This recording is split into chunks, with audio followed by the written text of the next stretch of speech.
Jerome Bruner, also known as Jerry, challenged the simplicity of behaviorism and played a key role in launching cognitive psychology. He has developed theories on cognitive development of children, how we learn, and what motivates us. His theories are based on the idea that constructing meaning is an active process that's highly complicated and individualized, influenced by many factors such as culture, connection, narrative, and interaction. Jerry stressed the importance of using humanistic perspectives in order to understand the human experience. He is best known for his influence on law, education, and of course, psychology. Jerry lived a long and impressive life. He was born in 1915 to parents who were immigrants from Poland. He was born blind, but he regained his sight at age 2. This influenced his thoughts on how we actively organize and store information. His father later died at age 12. He completed his undergraduate degree at Duke University and graduated with a PhD from Harvard University in 1941.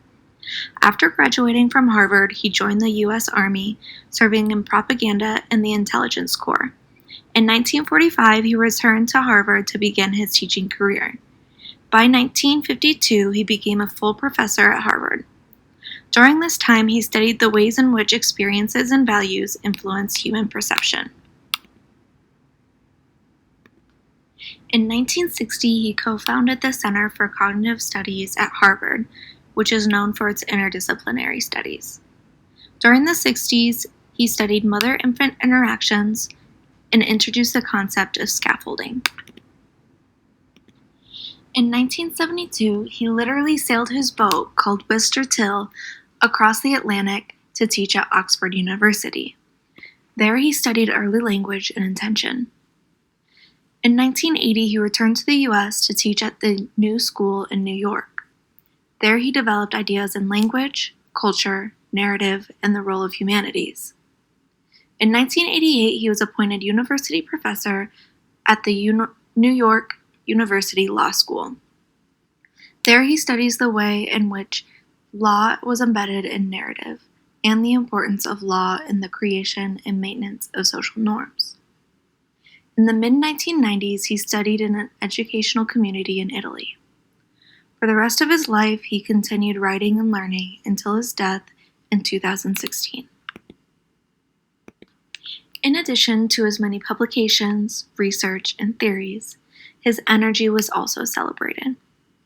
He was notoriously enthusiastic in his interactions with others, whether they be scholars, children, or strangers. He was exuberant, thoughtful, curious, motivated, and compassionate, and it shines through his work. Due to this, I think that it's important to see Jerry speak for himself in order to get the full picture of who he was as a person and as a scholar.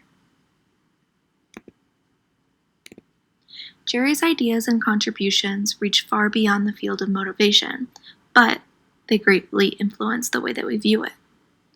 He viewed teachers as motivators and motivators as teachers. Here he's seen during his time at Harvard. Their curiosity is exercised.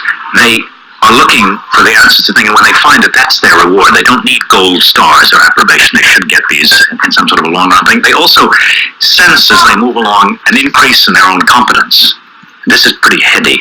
That this is what keeps one moving. This is one of the basic ways in which you have to fight what I want to call the sort of middle dropout, the kid who drops out out of sheer boredom because he's never had a decent intellectual experience in the classroom.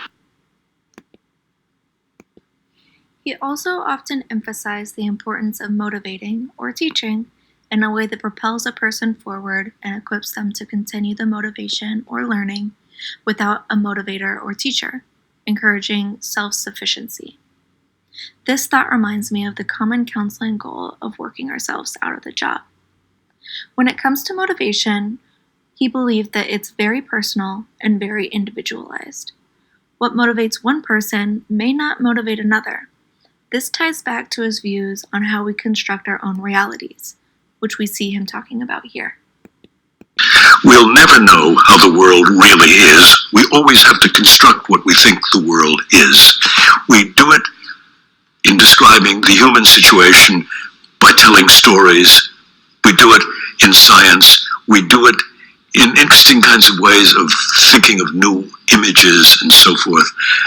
So my passion has basically got to do with how human minds make this sort of reality. Jerry Bruner's ideas will hold a key place in many scholarly areas. He's made contributions to many subjects which have influenced their course of study. This, of course, is true of motivational theory as well.